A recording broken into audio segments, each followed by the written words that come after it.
Here we are. Not fucking dead yet. We're back. And we are fucking back.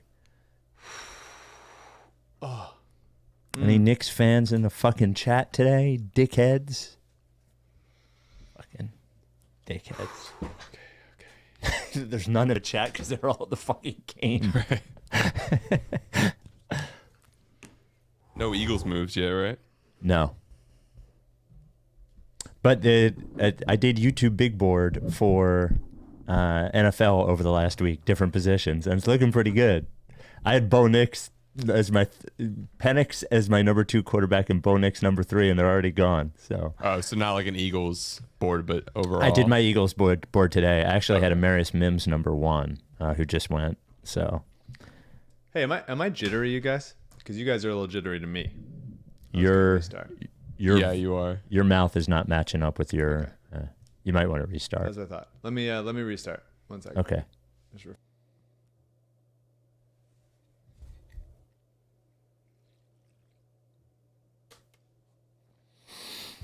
Hey everyone, we're waiting for Mike to come back.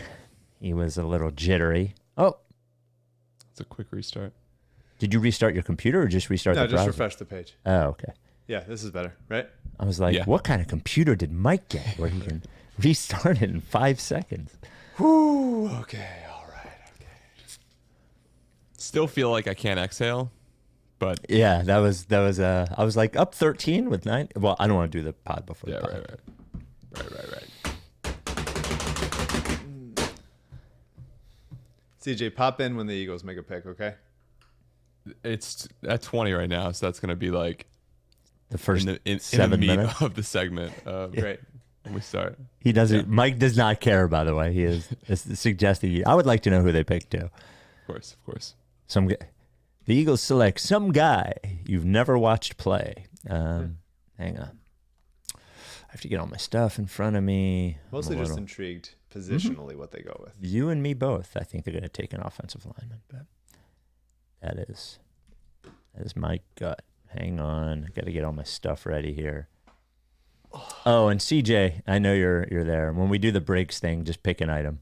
You can pick the chair again if you want. I don't care. So, the Rights to Ricky Sanchez podcast is proudly presented by DraftKings Sportsbook. Sign up for DraftKings Sportsbook by using promo code RTRS. Brought to you by Big Barker Therapeutic Dog Beds. Get yours at bigbarker.com/Ricky. Also, a new T-shirt offer we will talk about. Briggs Auction, the official auction of the process at briggsauction.com. And Surfside Iced Tea and Vodka, the official sponsor of the Corner 3 newsletter with Zoe. Subscribe at rightstoRickySanchez.com/newsletter. On the show today, let's fucking go. Not dead yet. We've all been waiting for that signature Joel Embiid playoff performance. Tonight was pretty good. What a fucking game. All right. Before we get going, well, first thing is, if you're watching on YouTube, please subscribe right there. Subscribe button. I think it's over there. And turn on notifications. We're live after every playoff game. And if you subscribe and turn on notifications, you will get a little alert when we're here. I did mention Surfside Iced Tea and Vodka from Stateside. First of all, from Stateside, I don't even think I'm supposed to say this yet, but tomorrow morning, we're going to send out an email with, they did Stateside vodka bottles with the year logo, with a matte black label with gold like leaf of the logo. It looks fucking great. So that'll come out about 11 a.m. So we will send you an email tomorrow. But other huge news from Surfside Iced Tea and Vodka. New flavors. Mike, did you see this? I did. Looks interesting. Green tea and vodka, raspberry tea and vodka, raspberry lemonade and vodka, black cherry lemonade and vodka, strawberry lemonade and vodka. The rollout is happening across the country. If you're in Jersey or PA, it should be at your local store now or very, very soon. The rest of the country, it's coming. Surfside just does not rest, man. They're just all over the place. Only 100 calories, 3 grams of sugar, no carbonation. You don't get that bloat. And also, why would there be carbonation? There are no bubbles in iced tea. Surfside Iced Tea and Vodka. StatesideVodka.com. You got to be 21. I'm sorry. I'm a little jittery. Here we go. Without any further ado, Amos and the Chef. Larry, sweetie, the man is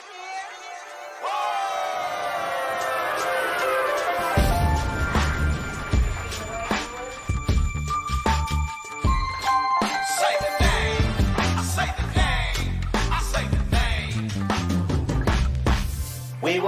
y'all. We were right. Even when it went wrong, we were right. We was right, y'all. We were right. So say the name. Say the name. We were right, y'all. We were right. Even when it went wrong, we were right. We were right, y'all. We were right. So say the name. Say the name. Say the name.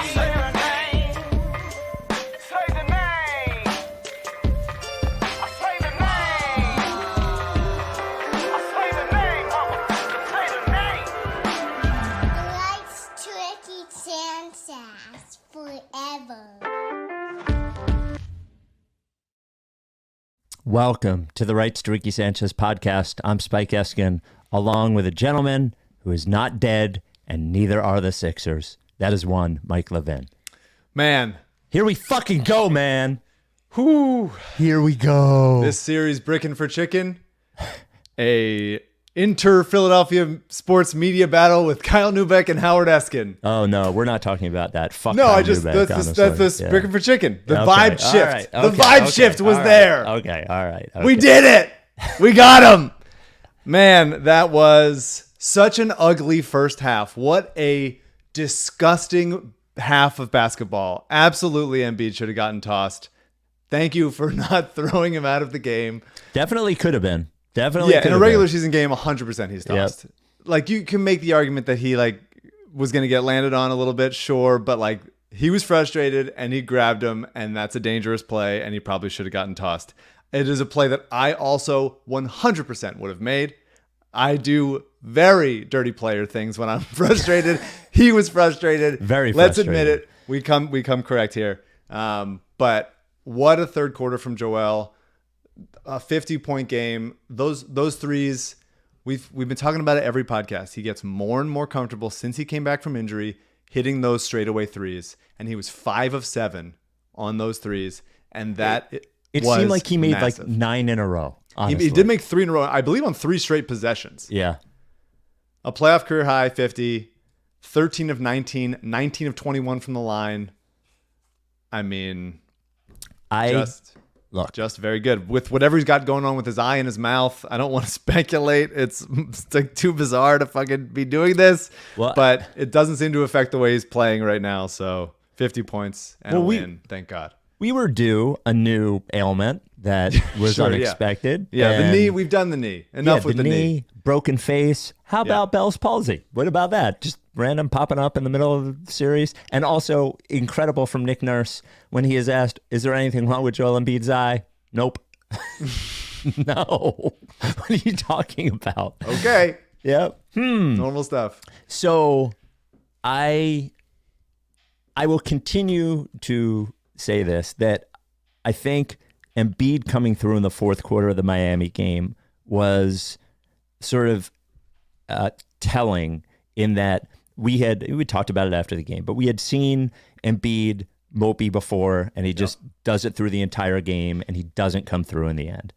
And for all of the things that you could say about what he could have done in games 1 and 2, he was still the best player on the floor. And he wasn't, we do the plus minus thing, and it works even when he's not playing well. But I thought in games 1 and 2, he was specifically the best player on the floor and important. But here's what I thought was most important was in the, what are you reading? Nothing. Oh, yeah. In the post-game presser where he said that they're the better team and they're going to win. Forget about what it looks like, because a lot of people focused on the fact that he had his head down, which I think had to do with his eye. He sounded different. Like he has done the post-game interview where he's like, I think we're the better team. Like that thing. That's not what he was doing. He sounded like a guy who was frustrated and confident.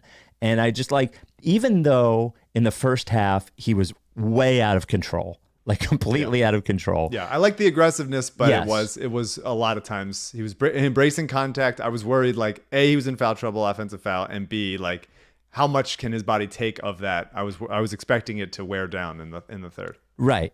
And in the first half, aside from the crazy shit that could have got him thrown out of the game, I did like his look and his energy, like the look on his face. He was engaged. He fucking wanted it. Yeah. And, you know, I actually wrote in the corner 3 today that I felt like even though we had not had the sort of playoff Embiid that we had always dreamed of so far, the 45 points, 17 rebounds, 7 assists guy or whatever, like I felt like he was different.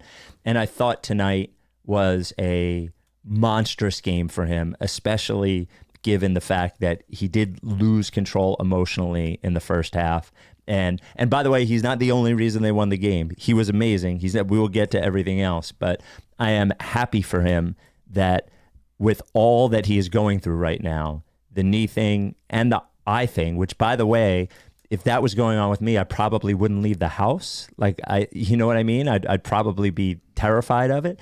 I don't know. He really came through, and it felt like all playoffs, regardless of how it ends, he's been different. And the thing I said at the end of the newsletter was I might be a little less optimistic in the future than I've ever been about him being healthy through an entire season in the playoffs. Like that part. But I am a little more optimistic that I know he's not going to go down without a fight, you know? And I thought tonight was, you know, you're down 2-0. A lot of teams come back and win game 3, even if they get blown out the first 2 games. But they lost 2 heartbreakers, and especially with how game 2 ended. And they had a fight in this game. This was not one of those games where they came out hot and they were leading by 17 the whole time. Like they had a fight in this game, and he was a big part of it. And I'm pretty psyched that for him, and I'm pretty psyched they won it. Yeah, I mean, he starts the game with a post up, spins baseline, finishes through contact on that first play. He never makes that shot when he goes up baseline and hits it off the glass. That was a really good sign. And then I didn't think he did that good of a job as a passer tonight. How many assists did he have? He had 4 and 3 turnovers.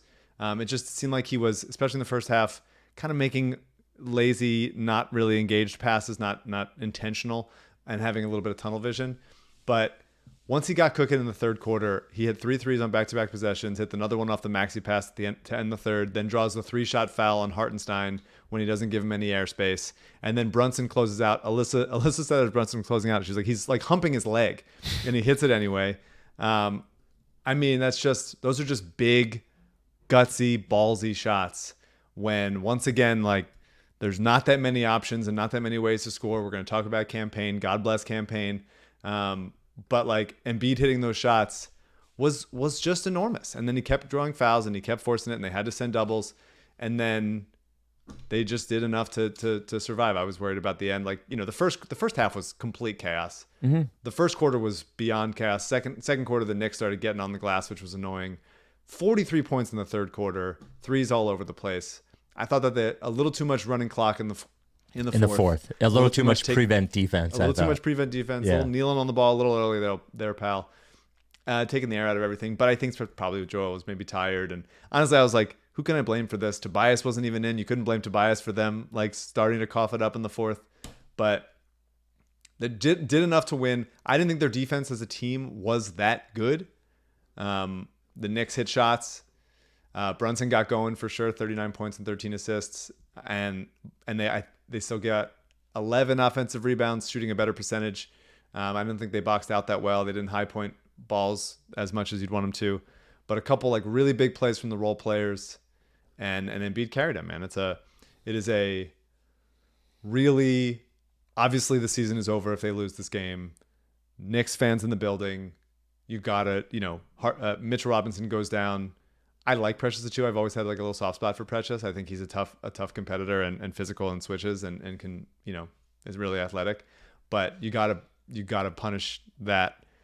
And they did enough. They did enough to win. They won as close to comfortably as this Sixers team can ever win. Which, by the way, is not comfortable. Not comfortable at all. No, not even a little bit. The Rights Ricky Sanchez podcast is brought to you by Big Barker Therapeutic Dog Beds. A special offer from Big Barker. That is right. A limited edition t-shirt. Throw it up there, CJ. There it is. Of Rebel dunking on 2 guys.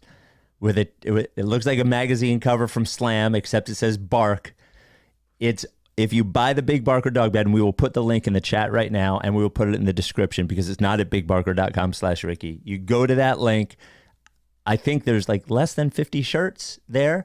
First come, first serve. You get a Big Barker dog bed. The T-shirt designed by Ricky Listener, Mike Pfeffer. He was like, "What do you want?" And I was like, "Make Rebel dunking," and that's what he did. So there it is. Now, along with the fucking T-shirt, you get the only dog bed on the market that is going to keep your dog healthier.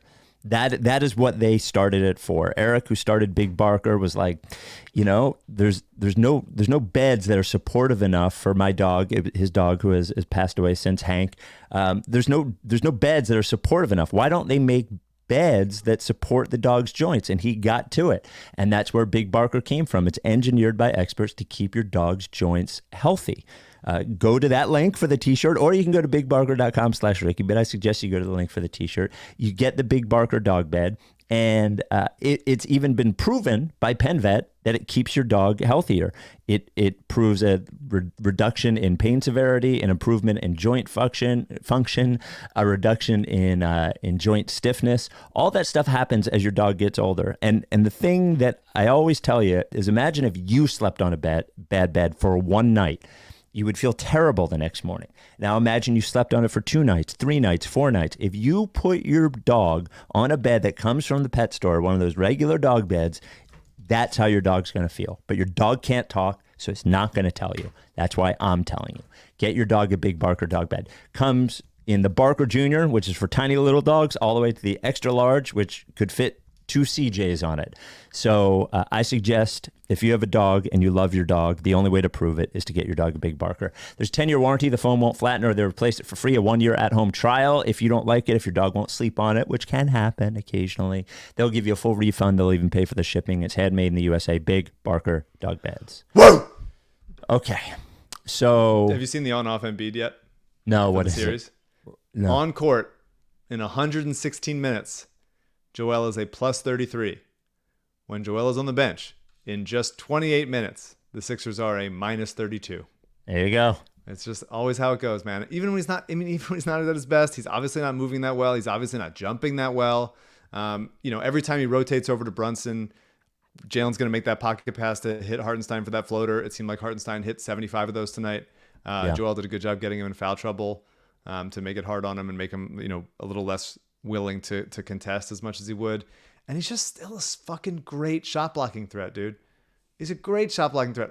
Josh Hart goes all the way to the rim in transition, and he has to adjust for Embiid, and he misses badly, and then Maxey gets the hit ahead pass in transition. Like, there's so many things Joel does just simply by being on the court, and we've been talking about it for years, is really nice in this game against a tough team that is a defensive-minded, Tom Thibodeau coach team, that Joel does all the little things that he always does, still is hurt because that's the only way that the playoffs go, and had his hey, my stat line is fucking 58-4. Like, it's on 19 shots, 50 points, 19 shots. 19 shots. Harden-esque, awesome. some would say. Harden-esque. A little Harden-esque. Yeah. In a Heavy different way slime than in the we used to. chat. Look at that. A little heavy slime in the chat. Fuck, what was I going to say? Talking about Embiid. I thought that the way Jalen just did Jalen just did a better job of dealing with the Sixers, however they played him. He was more comfortable in the mid range. He did a good job of starting and stopping, getting downhill, pulling up on a dime, drawing fouls. He went to the line 12 times. He's a good scorer. He's just really good. Yeah, He's just really good.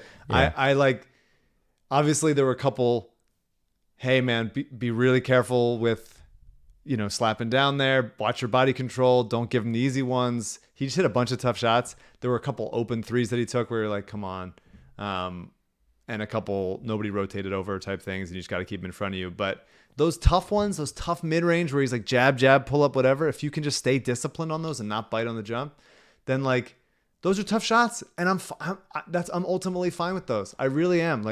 I'm ultimately fine with those. I'd rather have that than wide open Hartenstein floaters or lobs or whatever.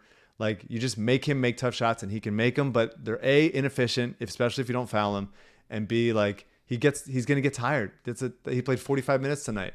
And then Josh Hart keeps hitting threes. He was 4 of 8 tonight. He's hit 4 threes in each of the games.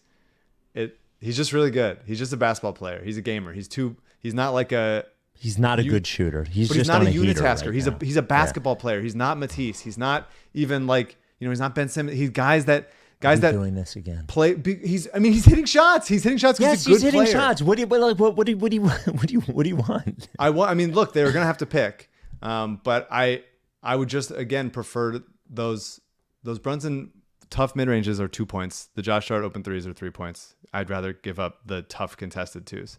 That's it. But good for Josh for continuing to make Nick Nurse pay. They didn't play the same system the entire game defensively. They tried to throw different looks at him. When Brunson getting going forced Lowry to have to double a little bit more and help in that middle. And then when Lowry helps middle, then Josh Hart's open for 3 and he hit him. I mean, it's just like the Sixers, they gave up 114 points. The Knicks just played well offensively. They got too many. The most frustrating thing is when Jalen is not in the game, the Knicks do not have many players who can dribble.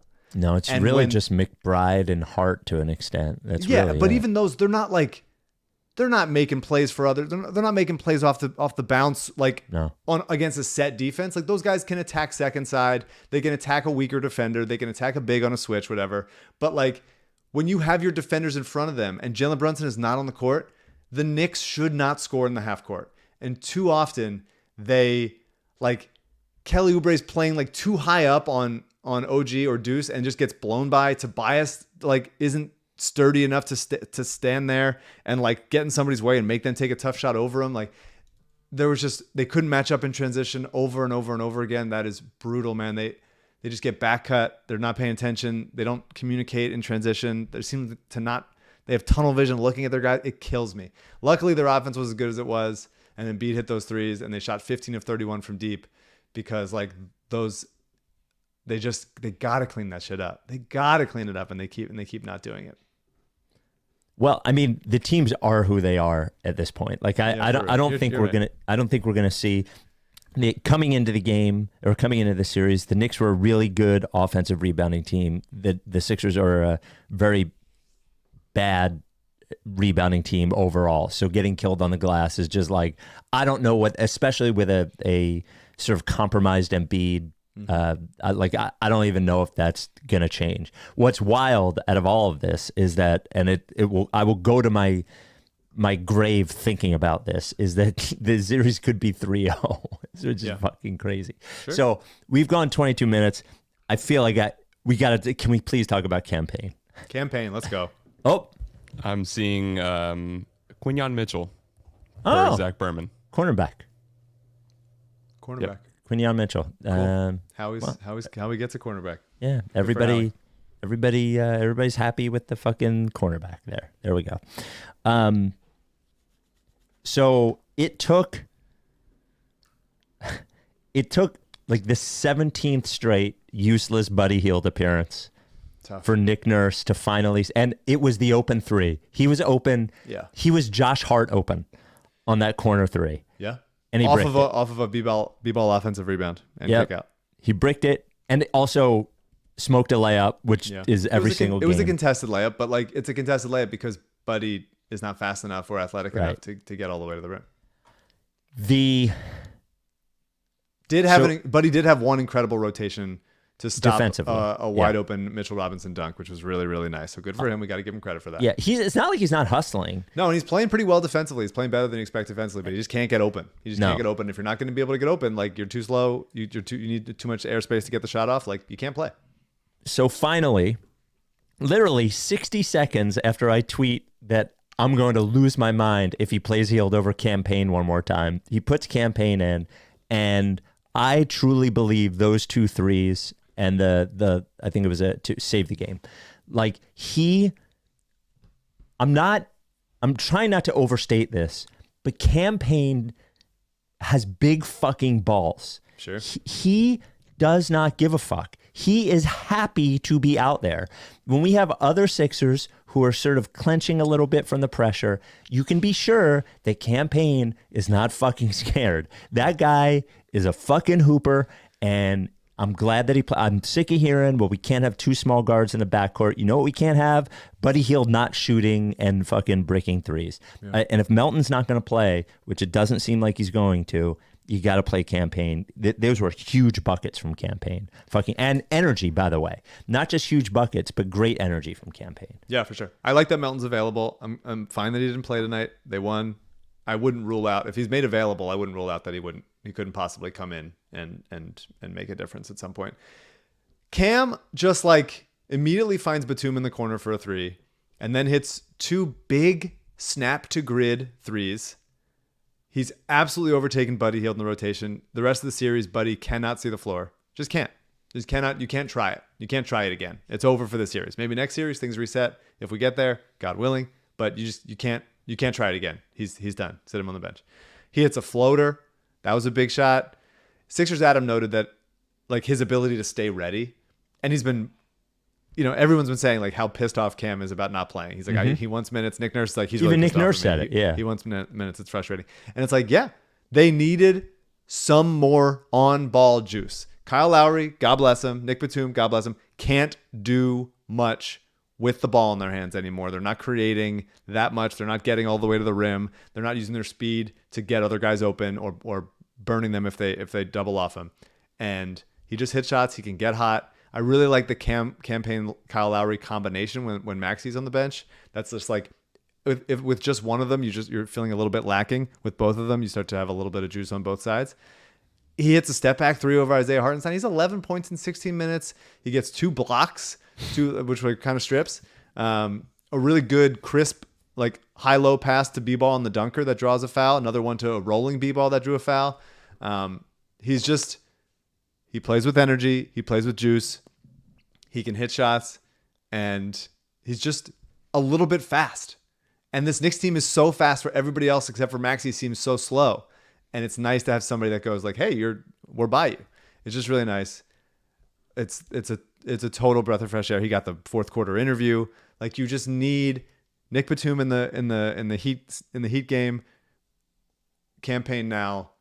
This is what these guys need once in a while. Not all the time. Can't count on it, but once in a while, somebody needs to step up every game and just have like those were a collection of huge plays, and all of those shots, 11 points on 7 shots. Really, really big. Really big. Huge. They don't win the game without Campaign. No, definitely not. The Rights to Ricky Sanchez podcast is brought to you by Briggs Auction, a 4-generation family-owned and operated auction house in Delaware County. You may be saying to yourself, the fuck do I give a fuck about a fucking auction house for? Well, because they have cool stuff every week. And a lot of times you can get it cheaper than it's even worth. They have auctions every week, collectibles, art, furniture, clothing. BriggsAuction.com, BriggsAuction.com, or download the app in Google Play or the App Store. The CJ Briggs Auction item of the week is... Yeah, this one was a chat recommendation from Tom in the Twitch chat. We got a Japanese King Golf slot machine. This thing is cool. It reminds me, I had a friend growing up who had like arcade, like pinball machines in their basement, and it was like the best place to be. Oh, yeah. On planet Earth. So yep. Everyone has a friend whose parents have video games in the basement. At a pool table. That's cool. By the way, the Herman Miller chair that you put up there is up to $400, which is still a bargain. Still a good deal. Yeah, still a good deal. A third of retail price. Again, go to BriggsAuction.com. That's BriggsAuction.com, or download the app in the App Store or Google Play as well. Oh, and by the way, if you win an auction, I've won several. CJ has won several. You can either pick it up. Open pickup is on Saturdays, or make an appointment, or they'll work with you on a shipper. And if you need to get rid of a bunch of stuff, maybe the video games in your basement, send an email to info@briggsauction.com. You can't take the stuff anywhere else. Briggs Auction, the official auction of the process. Oubre or Tobias? What do you want to do? Woj just tweeted that Embiid has been treated for a mild case of Bell's palsy for the past week. Oh, there you go. The condition began during the play-in victory over Miami, but he has wanted to keep it private to avoid distractions for his team. Yeah. So I mentioned on the air yesterday when we were talking about the eye thing, I was like, leave it to the Sixers for there to be something that is obviously wrong with him, deny that it is, and then everyone just sort of makes up what they think is wrong with him. They fill the vacuum. But I also mentioned, and we've talked about this on the pod, I think Embiid is specifically sensitive about new injuries coming out about him because he doesn't like being perceived as as injury prone, so I can't believe he's playing. Now, look, people get Bell's palsy. It eventually just goes away. I think that's what happens. I don't think there's much you can do. But like, forget about physically or whether he can see. Mentally, that's got to be a huge strain. It's got to be fucked up to look in the mirror. It's just so much. Yeah. It's just so much for him, man. It never stops. No. It literally never stops. Hopefully he's all right and goes away and it's fine. Well, it usually goes away. My father-in-law had it. It sucks. It can stay for a few months, but I think it just goes away. I think that's what happens. We need to talk about Maxey. A kind of a weird performance from him, I think. Yeah. He had a couple of moments. He had a couple great moments. I mean, that sidestep three, that sidestep jumper felt like it was going off. He's such a hard cover when he has that, when step back, sidestep, whatever. He was 3 of 8 from deep. It felt like kind of part of the issue about Embiid being so aggressive and looking for his own shot in the first half kind of took Maxey out of it a little bit. It didn't feel like, and part of maybe that was also just like the rhythm of the game and having so many replay reviews and bullshit. So it seemed like he just kind of wasn't there. Then he got hot in the third quarter after he had that pick 6 on Dante DiVincenzo. Love him blowing up a dribble handoff for a little like half-hearted pass. And then the 3 started falling, man. And without Mitch back there, he felt really comfy getting to the rim and fending off Precious Achiuwa. Got to his mid-range, 7 assists, 1 turnover, 41 minutes. It was like a kind of a regular day at the office type game from Maxey. 25, 7, and 4 on 21 shots. Like that's solid, unremarkable, but that's just how good he is right now. He's just very incredibly competent all areas of the floor. Had a couple like maybe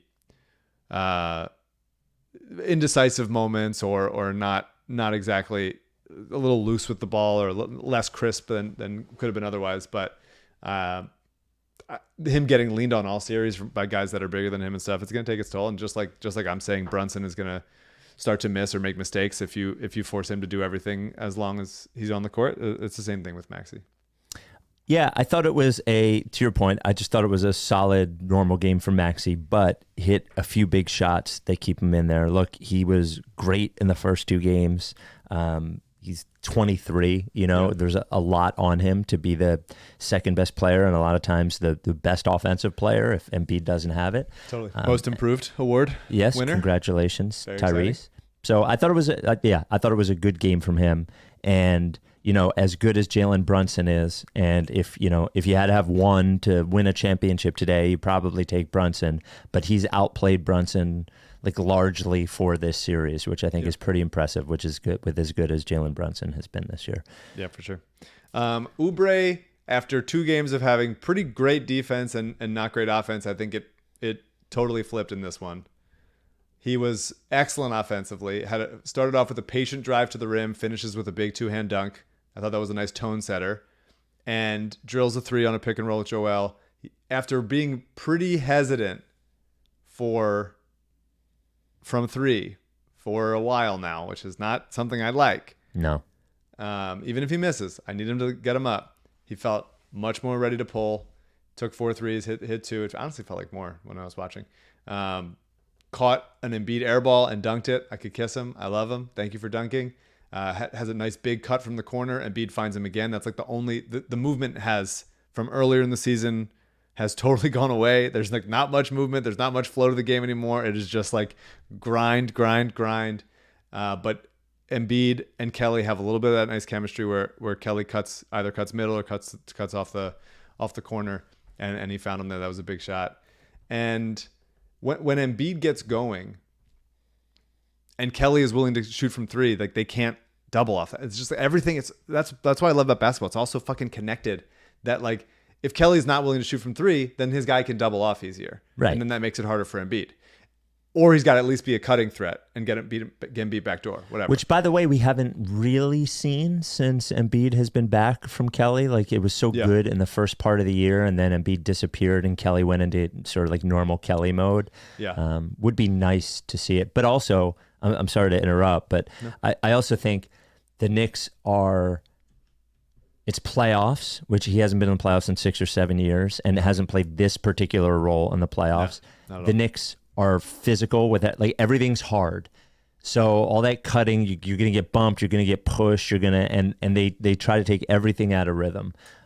Nick Nurse even said before the game today, by the way, that they needed to get Oubre some more shots. Totally. I mean, he had 38 minutes tonight. Like, Yeah. It is, when I liked the signing in the offseason, I did not expect it would be this much Kelly, but they've wrung every ounce of everything they could out of him.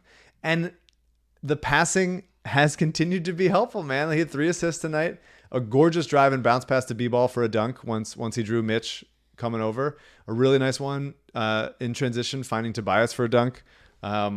Plays that the Sixers would have easily like just put their head down and biffed in the pass.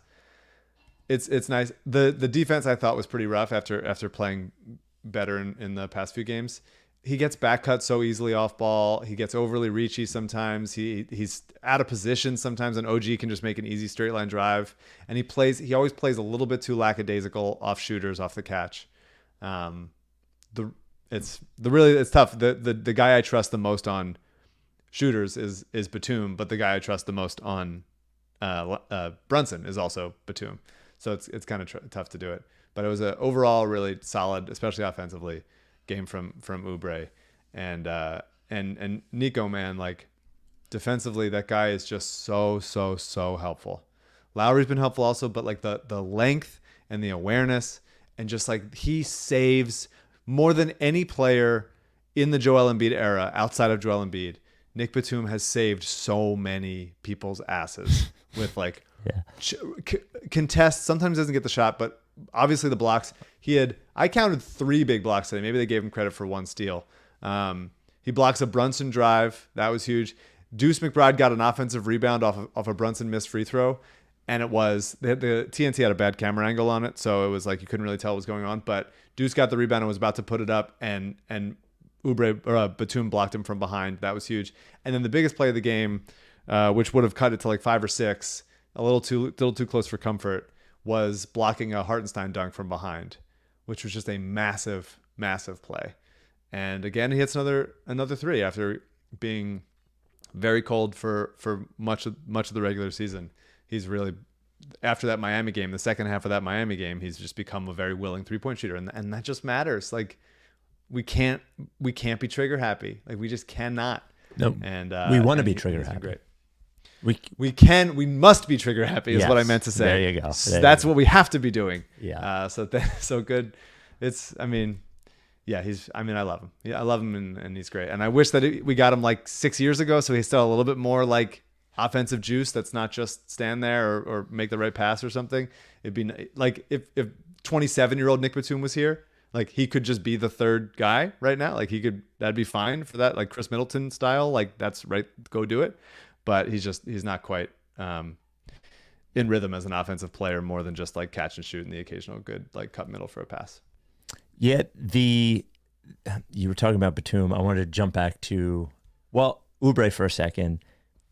Ike mentioned today, like he was like, so Ike likes only chuckers. Ike Reese, he likes shooting, loves scoring, but he was saying you have some of that strain in you as well. I do. I love bucket getters, but he was talking about Maxey shooting 30 times and Embiid shooting 30 times, and he's like, the other guys on the floor, because Ike likes shooting so much, but he was talking about Oubre. He was like, the other guys on the floor need shots, or they go dead. Like that's when you stop getting movement and stuff like that. And I think with Oubre specifically, he has worked very hard defensively, and rewarding him with the ability to shoot at the start of the game and saying, go get it. And like, we want you to score, I think is particularly meaningful with somebody like Oubre.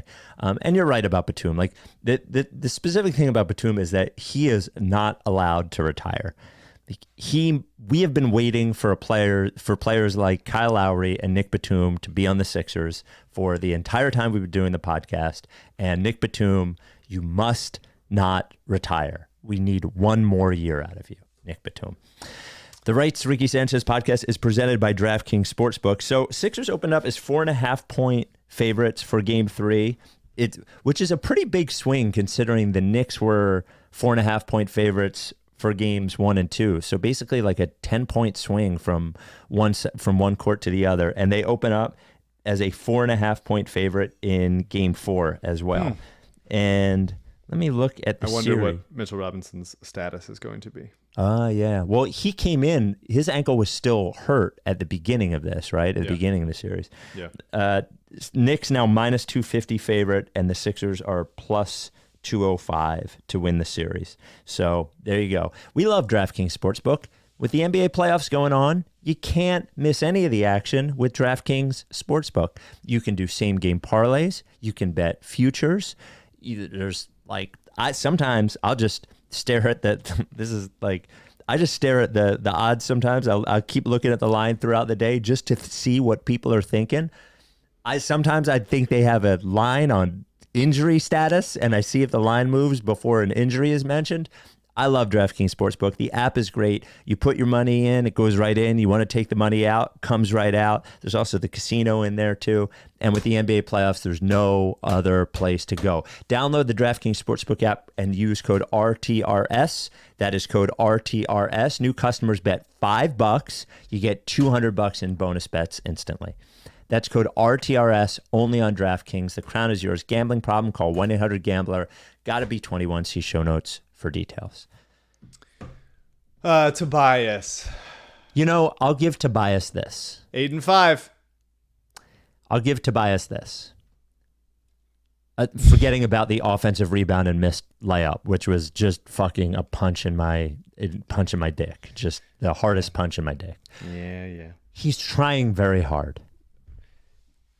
On the Tobias scale, he's definitely trying more than normal. Yeah, that's all. Amos said today that he looks like Vince Carter in his last year. Like I might prefer Vince Carter in his last year. It's tough, man. They tried to get him to bully Brunson because, like, if you're covering Tobias Harris with Jalen Brunson, like, make him pay. And Tobias takes like a 19-footer on him, and it's just like, come on, dude. He did one time have a nice seal on OG where he really puts him in jail underneath the basket, and it was a good Nico pass that he got a layup off of. Like, Maxey and Tobias both got the first 50-50 balls that set the tone of, like, energy level that is necessary. That sort of went away because of how clunky the first half was. Tobias got a tip off of a Maxey drive, got a couple low boards. Missed that bunny, like you said. He misses those camera side wing threes every time. When you can see it and it's right in line with, like, the hard cam. Yeah, it's going to go too far. I'm like, every time. I'm never thinking that this is going in. And I'm looking, sometimes I'm like, okay, maybe if I look at just him reacting to it instead of the path of the ball, then they'll go in. And no matter where I look, I think, honestly, I'm immaterial to whether the shot goes in or not. Hard to believe. That's frustrating to me. Yeah. I want to make a difference here. But yeah, 0 for 2 from 3 in 33 minutes is ridiculous. Doesn't get to the line once. Had a b-ball wide open on a roll one time. Didn't hit him. Took a contested step back 18-footer instead.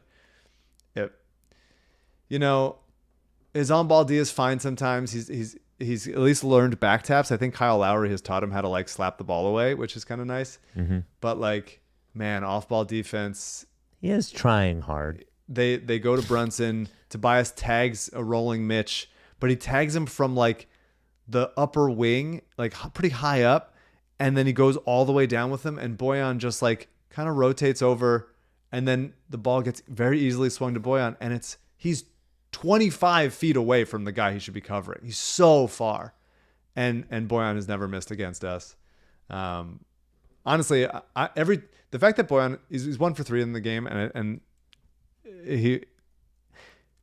I'm happy every time Bojan Bogdanovic is not in the game. I would be, if I'm them, I'm playing a little bit less, either Anunoby or Hart. They're both playing big minutes. DiVincenzo wasn't great tonight. I'm pleased because of how automatic he is from 3 against us. I am pleased whenever Bojan is not in the game. And so if I'm the Knicks, I would rather be playing him. But yeah, we're just dealing with the Tobias thing, and we're just dealing with it. It's not going to get, the effort is there, and that's nice. But, like, holy shit, dude. Once the season is over, hopefully in a few months, then we will have the conversation about how much of a waste of time and contract and how hurt this organization has been by trading for Tobias with those picks, trading for an expiring Tobias so that they can then give him the most money they could possibly give him, and saddle Joel with this guy who just like isn't that good at anything for years. Mm-hmm. And like, is he capable? Is he a professional sometimes? Absolutely. Did he help them out in some of those years? Was he better in the past? Sometimes? AU reminded us of him scoring like over 20 in every game of that Hawks series except for one. He wasn't the problem for all of it, but he was never the solution. And right now he's pretty much the problem because they just need some other people to step up because of, Maxey can't do it all and Embiid's banged up.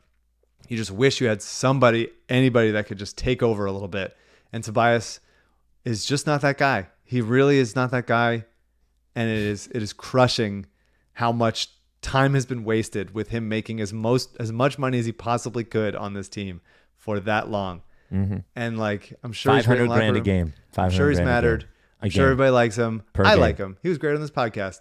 I think he's a sweet guy, and I think he's a solid basketball player. But in this stage, on this team, he has been such a bad fit and a bad.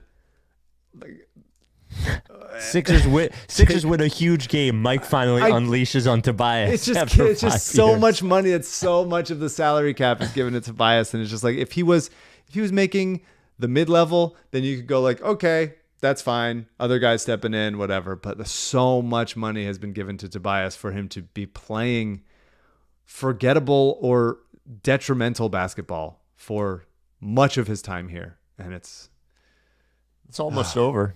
It's almost over. It is almost over. To jump back to Buddy Hield for 1 second, because you mentioned Bojan Bogdanovic. MOC wrote a thing about the 5, Mike O'Connor, who writes for us at the Ricky, about 5 takeaways from the series so far before this game. You can subscribe to his writing at writesrickysanchez.com. You should do that, please. Subscribe to all of our writers. It's free. But he just mentioned like Daryl's trade deadline moves. And like, I think you can debate some of them, but the idea of trading for Hield and on this podcast saying he was the best player traded at the deadline. Yeah. Doesn't look that way now for sure. No, it doesn't. They probably, if it was possible, should have just traded for Bogdanovic. He's better than Hield by like tenfold, Yeah. Just saying. He wouldn't be afraid to shoot, Bogdanovic. That guy's never afraid. That's true. I mean, yeah, Bogey has had, and he shoots it higher. He needs less airspace. The Knicks have been frustrated with Bogey. He was in a funk for a little while. Also, yeah. It always feels like it hurts more when it's your guy. Truthfully, nobody of real, true substance was traded at the deadline, except for campaign. Really makes a difference. Yeah, I mean, but Pat Bev is playing important basketball for Milwaukee also. The Lowry pickup was big. It was massive, and that colored why we weren't in love with the deadline. Lowry I thought was great. He was second in the team in plus 11, 31 minutes from a guy who's 75 years old. He's great every game, by the way. He just does his job very well. Like the biggest Kyle Lowry thing, they have a couple things to say about him, but the biggest one is this is the first time all series that they got beat repeatedly with a rolling big because they had to step up to Brunson because he was hitting those shots, and they got beat with rolling big. It was like dunk, dunk, dunk, and tried to do it again with Achua, and Lowry just steps in from the weak side to draw the charge on him, and it's just like, that's just the right play. That is just the right play. That is Kyle Lowry making the fucking right play once again and saving a bucket. And that was big. And he had 2 big free throws late after missing 2 in game 2. A huge pull up when both guys went with Joel on the roll. He had the same play happen last game. Maxey drives right and Lowry drifts to the left corner. And Maxey finds him in the corner, hits another 3. Happened last game too. Had a nice bucket off an inbounds pass. The fact that they got anything out of an inbounds pass is a miracle. It was a great cut from Lowry and a great pass from Maxey. And he's going to do his grift stuff. He does. It's nice when he's on our team. He strips an OG post up that he probably fouled him on. He based Dante DiVincenzo into transition foul and gets him frustrated. The charge he took was enormous, by the way. Yeah. And the grifty stuff, yeah, amazing, by the way, that he does it. Like, Yeah. And Brunson amazing. does it too. Like I mean, he's not the only guy, but like it's nice. It's nice to have your role players be smart. And that's what I've been saying with Lowry and Batum for a really long time. Your role players either to be really smart or have to, like, you can make up for, okay, the threes aren't falling, but I'm still really smart in these other ways. And I can win you possessions with my brain. And it's very nice. Last guy to talk about, B-ball fucking Paul. 7 minutes, held up. Fought in the glass. Great offensive rebounds, by the way. Couple big ones, and he wasn't doing anything kooky with them, right? He just got the rebound and kicked it out. He got did fouled a think couple about times. He didn't even think about. I don't know. He got an assist. B-ball's great, man. And Every time B-ball touches the ball and has possession of it, do you start to think? What goes through my brain is, no, don't do this to me. Don't do this to me. Don't do this to me. He wants to cook literally every time he touches the ball. He's like Oubre in that way, except that Oubre's a guard. You know, he wants to cook. Yeah, he's great. And had a dunk. I love every time he foul. dunks. And the dunk bad was foul on the fourth when they were in the penalty. But that's Brunson selling it. That's doing what he's supposed to do. Lowry would have done the same thing. And B-ball's dunk, I will say, you made the point last pod that sometimes dunks are just like momentum swings for the crowd. I think his dunk was off of after the Josh Hart lob to Mitchell Robinson, and B-ball's dunk was the play after that. And just like, sometimes you just need somebody to dunk the goddamn ball. And thank you, B-ball, for doing it after we got on him many times this year for not dunking it. Yeah. The last thing I'll say, I do still think that Ricky Council should play a role in this series. I'm surprised that Nick hasn't gone to him. I think the campaign move was nice. There's a chance that he doesn't. I don't think Buddy should play at all this rest of the series. No. I think he's done. I think you go with Batum, B-ball, and campaign as the final three rotation guys. And if Cam's not getting anything going, or Tobias is busted again, or Lowry's not, whatever it is, I think Ricky Council needs to be, especially if Melton's not ready, needs to be the next guy. He's just a really good rebounder, and he's really athletic, and he can get you those plays, and he can get line, like, just steal you a couple minutes here and there. I didn't love that they played some Maxey and Embiid both on the bench minutes, but if you're going to do that, Ricky Council, like, let him cook, let him try, let him go to the basket, see if he gets fouled. I get the concern of playing like a sort of haphazard rookie, but guy that didn't even have a contract to the last day of the season. That's it. Well, they wanted to I know. set our expectations and build up to it and reveal it. That's the momentum they needed going into the playoffs with the Ricky contract. But anyway, I still think he should be in the cards, and I really think that Buddy should be on ice the rest of the series for sure. I agree with you on Buddy. Last two things, non-specifically basketball related, and I probably say this twice a year. And I think there was extra attention on the refs this game. And by the way, all the petitioning and whining in the world, I don't think made any difference in this game. No. They're replaying the end of game 2 like now. It's oh, on right now. Okay, yeah, good. It's on. Turn it on. The NBA has to do something about players complaining to the refs after literally every single shot they take. It's fucking annoying. It's definitely annoying, but It's the just gotta alternative stop. is like the refs doing more technical fouls. Yeah, but just give them a technical sucks. every time they bitch, and then it's over. that it sucks. would take 2 games. And then the other thing with the refs, well, whatever. I don't want to get into a ref debate, but it's annoying. And Maxey has gotten all of a sudden really guilty of it. Maxey complains a lot about calls. It's like Everybody it's Knicks players too. It's everybody. It's just annoying. Yeah. And the second thing is I do it. Shocking. On my couch and on the court. I play like this. I don't play like that. When I play, I'm pretty intense. Mike playing basketball. I'm in my prime. Honestly, Sign me. Did I ever play the Get Hot, the new song that somebody played? Remember I sent to you via text? I don't think you did send it. Yeah, a lot of songs floating around the Ricky universe that make me a little bit uncomfortable. Oh, come on. It's great. We never mentioned the AU song. I know. The Batum song. It was actually... People like the Batum song. Oh, my God. It was great. Do you know the original? Do you know that POD song or no? Yeah. Oh, okay. Here Comes the Boom, right? Is that what it's called? Well, it's called Boom by POD. But the funniest part about that song was AU texting me early in the day. If I record a parody song about Nick Batum to POD's Boom, which, by the way, came out 25 years ago and was only like a moderate hit on rock radio, he goes, could CJ do a video for that? And I'm just looking at the text. AU wants to do what? Wants to make a parody song? God bless him.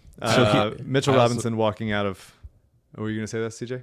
About the Batum video, I was gonna say, Spike, you texted me saying like, oh, can you just like add the lyrics and put up like a picture of him on it? Yeah. And then I opened the doc that AU sent me, and it was like cited with multiple sources. Like he made the entire script for the video, which was incredible. Like it was great. Very. Woj tweeted that Mitchell Robinson left with a walking boot. Oh wow! Here's the other song. They just gotta get hot. They gotta get hot. They gotta hit the shots. They gotta stay healthy. They gotta get downhill. They gotta get to the line, and they gotta get to the rim. They gotta not fucking double too much. They gotta force them to take tough shots. There we go. The other thing, I don't think we can do the pod without mentioning the fact that 60% of the crowd was Knicks fans. Now, 60? Well, it was, if you look at, so I got a text from somebody They that kept this. The broadcast certainly kept fucking showing him. At least TNT did. There were like a lot of lower ball behind the Knicks bench. A lot. I got a text from the guy I work with named Dave, who was like, "This is embarrassing. I've never seen anything like it." And Sixers Adam was like blown away by it. And maybe it was 50%, whatever it was. It was so much that, forgetting about the noise that they make, when the Sixers were doing great things, the place just wasn't like loud enough. And look, I get it.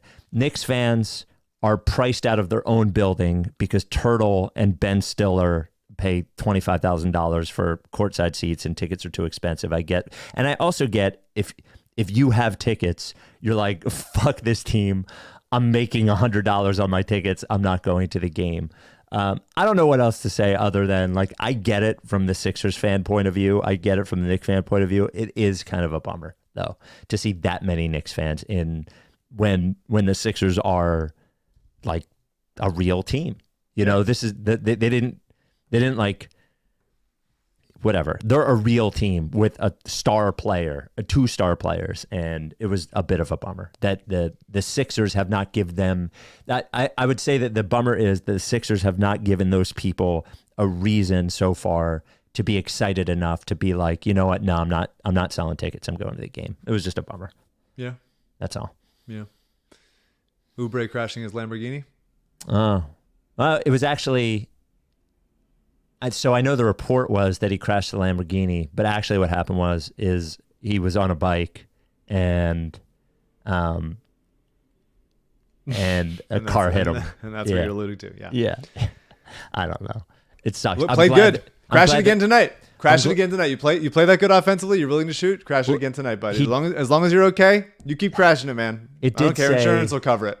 TMZ said he ran a red light and totaled another car. So, first of all, I'm glad that the other person is not harmed and he's not harmed. Kelly, yeah, everybody's fine. Maybe stay away from streets for a little while. Just take a helicopter everywhere. Josh Harris, maybe get him a helicopter. You know, get him a chauffeur or something. Derek just tweeted that Joel said he started having migraines a day or two before the play-in against Miami, which were the first symptoms. God, that is really hard to play in with all the shit he's got and a fucking 50 burger tonight. Yeah. And a win. Do it again on Sunday. Yeah. Here's my thought. Here's my thought for the rest of the series. Why don't we win on Sunday? And then win Game 5. That sounds sounds good. Think? Yeah, I like that. Yeah. Really good campaign quote. Energy costs nothing. Oh, he's the best. That guy's my fucking dog. That's a great quote. Every time he hits a shot, he dances up court like he's in an and one mixtape game or something. Yeah. It's the best. And he was a guy who was drafted out of Murray State and was sort of seen as just really a pretty solid mid-round bust. Comes back, has a good playoff run with the Suns, has a good time with Milwaukee, and then gets buried a little bit. And now he's back, and he's just like, he makes shit happen, man. And he's not consistent enough to do it all the time, but like he can lock in, he can snap to grid, he can fucking hit those threes, he can dance and get to his floater. He's a decent enough passer. Has the weirdest form. Very weird form. Very weird. So, I mean, look, keep doing this. We'll build you a statue. We'll build you a very small statue. Mm-hmm. Tiny little statue. Tiny little statue. Right next statue. to the Tiny Iverson statue. Yeah. Oh, thank God. Thank God they won. Thank God they won. Yeah. I was nervous all day That's the today. difference. I think AU might have said this, but that's the difference of like Sixers fans and Knicks fans. And maybe some Sixers fans do it afterwards. I don't really participate in like post-win cocky talk because I just feel nervous. I just feel anxious about the next one. But like Knicks fans this is still early for them in their like relevance of like a team that matters a little bit. And so they're like, it's always going to work out. Here we are. We're storming our way through and it's just going to get better from here. And we've just had so many Sixers disappointments. When's the next shoe going to drop? How are they going to blow it in the last minute? Whatever it is. And the Knicks are just like, obviously Maxey rules and there's a lot of fun guys on the team, but the Knicks are as a team, like as a holistic team unit, the more fun team to root for. Sure. They like play a style and an aggressiveness and an energy and athleticism that is just more fun to watch. But their fans are not quite, they've been hardened by years of like futility and irrelevance, but like they haven't had enough playoff slip ups to like cut down the cockiness. And I feel none of that. I feel only dread, just dread. And then afterwards we exhale and then more dread. Knicks fans are this weird combination. And again, I've spent years around them now, but they're this weird combination now of they're constantly complaining about not getting respect and national respect, about how good they are, about how good Jalen Brunson is, blah, blah, blah, blah, blah. But then when you move them into the category of, okay, well, then are you going to win a championship? And they're like, well, no, we're not there yet. It's like there's only a few different kinds of conversations about NBA teams. There's teams good enough to win a championship, and if you don't, they ask why not. There's shitty teams.